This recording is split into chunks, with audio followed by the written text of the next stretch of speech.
Kali ini kita akan belajar bersama membahas dan menggali lebih dalam mengenai hubungan karyawan dan perundingan kolektif dalam studi manajemen sumber daya manusia.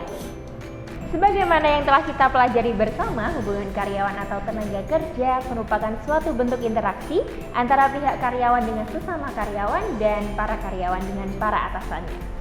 Atau bisa kita katakan bahwa hubungan karyawan meliputi hubungan antara seluruh individu yang ada dalam suatu perusahaan yang melakukan interaksi dengan motivasi dan kondisi yang bermacam-macam. Dalam kehidupan kerja sehari-hari, para karyawan secara horizontal akan bekerja bersama-sama sesuai dengan posisi dan perannya masing-masing untuk memproduksi barang maupun jasa, namun di dalam kebersamaannya tersebut pasti akan tersirat sebuah motivasi, egoisme, dan pragmatisme yang selalu melingkupinya. Di dalam yang seperti ini, seorang manajer sumber daya manusia atau personalia berperan aktif untuk melakukan analisa dan mempraktekkan teori manajemen konflik di dalam dinamika kehidupan kerja para karyawan. Tujuannya apa? Jelas, tujuannya agar potensi konflik yang terjadi antar karyawan atau pekerja tersebut tidak akan mengurangi, bahkan menghancurkan kinerja perusahaan. Lalu, ketika konflik antar karyawan telah dapat dikenali dan dikendalikan dengan baik oleh para manajer, maka selanjutnya problem hubungan antara pekerja dan para manajer serta pemilik perusahaan mulai muncul. Problem hubungan antar karyawan dengan para manajer dan pemilik perusahaan itu berupa apa? Ya, problem itu pasti tidak bisa lepas dari tujuan yang berbeda di antara kedua belah pihak itu. Karena di satu sisi, para karyawan memiliki keinginan untuk memperoleh gaji dan kesejahteraan yang baik. Nah, di sisi lain, para atasan atau manajer memberdayakan para karyawannya untuk memproduksi barang atau jasa sebanyak-banyaknya. Kemudian di pihak lain, para pemilik perusahaan itu juga bekerja keras mendorong para manajernya supaya memperoleh keuntungan yang sebesar-besarnya.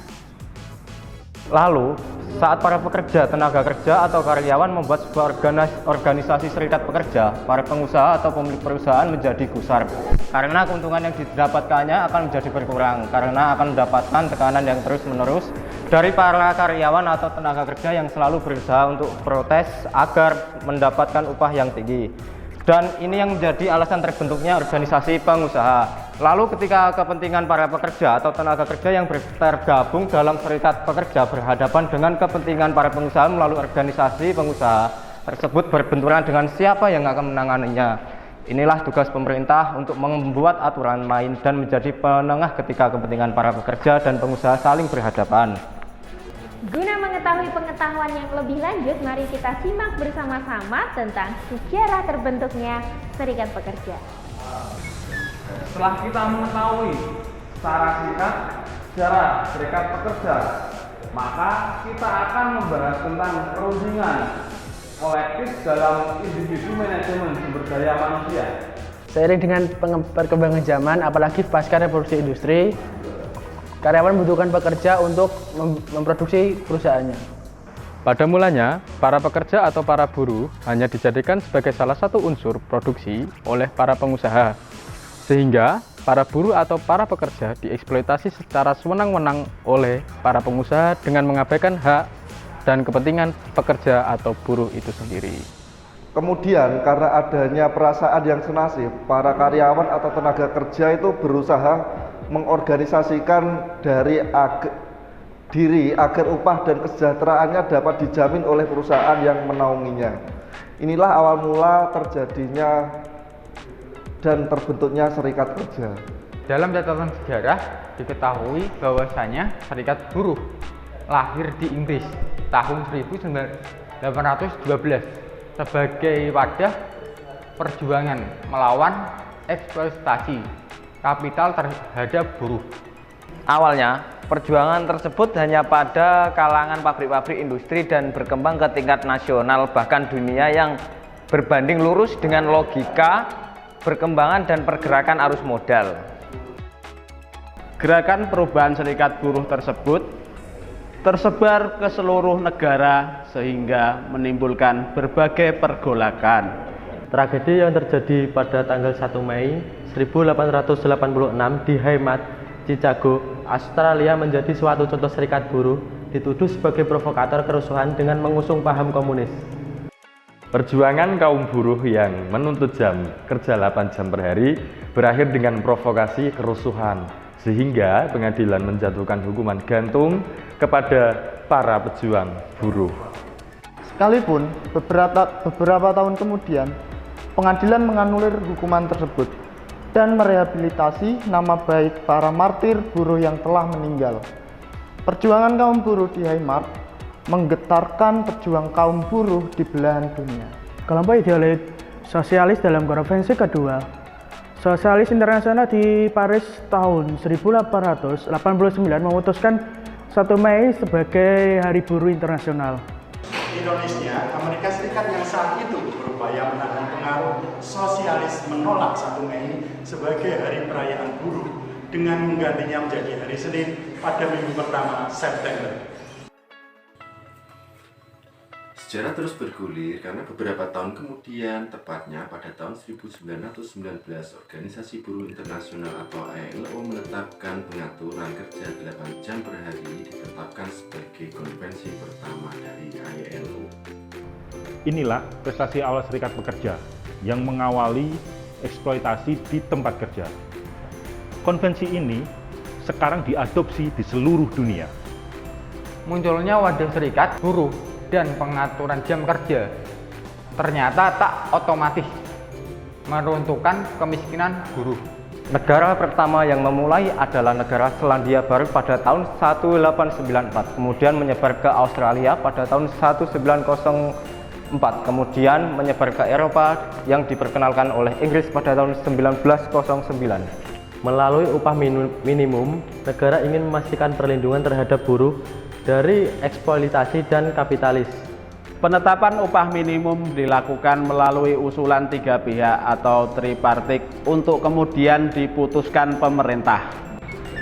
Setelah kita mengetahui secara singkat sejarah serikat pekerja, maka kita akan membahas tentang perundingan kolektif dalam individu manajemen sumber daya manusia. Apa sih perundingan kolektif itu? Menurut Hani Handoko, perundingan kolektif adalah suatu proses di mana para wakil dua kelompok, yaitu pihak karyawan yang diwakili oleh serikat pekerja dan pihak manajemen bertemu, dan merundingkan perjanjian yang mengatur hubungan kedua pihak di waktu yang akan datang. Menurut Byers dan Rue, perundingan kolektif adalah proses yang melibatkan kegiatan negosiasi, drafting atau persiapan berkas, administrasi, dan interpretasi atas suatu perjanjian tertulis antara manajemen dengan serikat pekerja untuk suatu periode waktu tertentu. Menurut Mondi dan Noe, perundingan kolektif adalah sebuah proses di mana wakil organisasi pekerja dan wakil organisasi bisnis bertemu dan mencoba untuk menegosiasikan kontrak atau perjanjian yang menentukan hubungan serikat pekerja dengan pihak perusahaan. Jadi kesimpulannya, perundingan kolektif adalah proses negosiasi antara pengusaha dan sekelompok pekerja yang bertujuan untuk mengatur perjanjian gaji atau upah, kondisi kerja, tunjangan, dan aspek lain dari kompensasi pekerja serta hak-hak pekerja. Jadi, di dalam perundingan kolektif itu siapa saja yang berunding? Nah, di dalam perundingan kolektif, pihak yang melakukan perundingan adalah pertama, satu perusahaan dengan satu serikat pekerja, kedua, beberapa perusahaan berhadapan dengan serikat pekerja, yang ketiga, beberapa serikat pekerja berhadapan dengan satu perusahaan, dan yang terakhir adalah beberapa perusahaan yang berhadapan dengan beberapa serikat pekerja.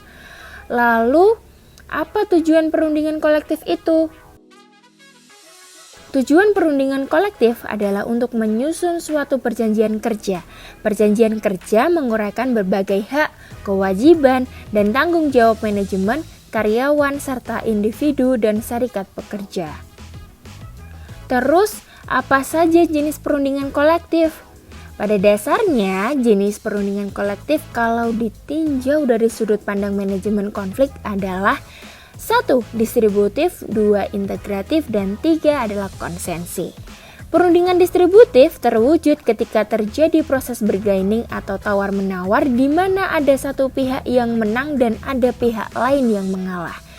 Lalu, perundingan yang integratif terwujud ketika terjadi proses kolaborasi atau saling mengisi di mana kedua belah pihak sama-sama merasakan kemenangan.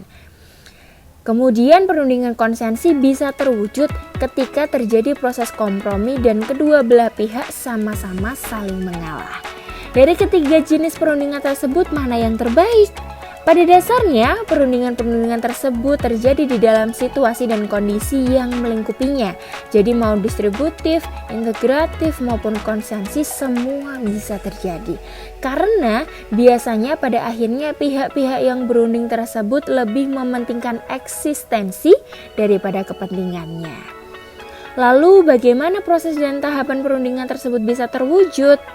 Umumnya, proses negosiasi dimulai dengan berunding atau bernegosiasi, kemudian memilih dan menjadwalkan perundingan, menyusun strategi berunding, kemudian kedua pihak berusaha menggunakan strategi yang terbaik di dalam perundingan, dan selanjutnya hasil perundingan diharapkan dapat terwujud.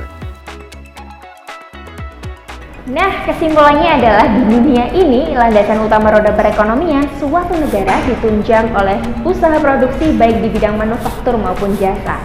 Usaha produksi tersebut selalu melibatkan para karyawan atau pekerja sebagai faktor produksi utama dengan para pengusaha sebagai pemilik usaha. Kemudian, para pengusaha mempunyai tujuan utama untuk memperoleh keuntungan yang sebesar-besarnya dengan jalan menekan biaya produksi yang sekecil-kecilnya, termasuk menekan upah tenaga kerja. Di sisi lain, para tenaga kerja atau karyawan mempunyai tujuan utama untuk memperoleh upah dan kesejahteraan sebanyak-banyaknya dari keuntungan pengusaha, dan ketika kedua kepentingan ini saling berbenturan, maka inilah yang menjadi urgensi dari sebuah perundingan kolektif. Dan ketika proses negosiasi ini tidak berujung kesepakatan, maka pemerintahlah yang wajib menengahinya.